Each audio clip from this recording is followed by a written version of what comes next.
تازه خبر جنرال سمیع سادات هغه ټولې اوازې رد کړي چې ګواکې پنجشیر کې د جبهه مقاومت سره یو ځای شوي دي.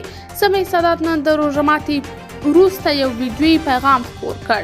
سادات وایي پنجشیر ته د تګ نیت نه لرم. هغه وایي مقاومت جبهه کې مې ملګري وه ځکه مې حمایت ورسره وکړو، خو کله چې پوه شوم دوی ته هم ملي بیرغ او ملي ارزښتونه ارزښت نه لري، یوازې د خپلو شخصي ګټو او د پښتنو په نوم د ورکولو پسې یې لیڅې رانغړلې دي. زما وجدان دا نه قبلوي چې د داسې یو تعصبګرې ډلې حمایت ته مې دوام ورکړی وای. اوس د مقاومت والا سره هیڅ اړیکه نه لرم.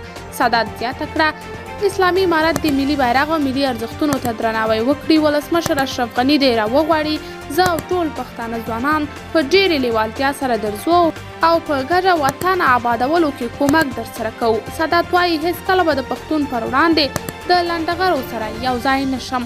قدرمنو لیدونکو، تاسې د سمیع سادات د څرګندونو په هکله څه نظر لرئ؟ په دې اړوند خپل نظریات له موږ سره په کمنټ کې شریک، ویډیو لایک او چینل هم درسره سبسکرایب کړئ.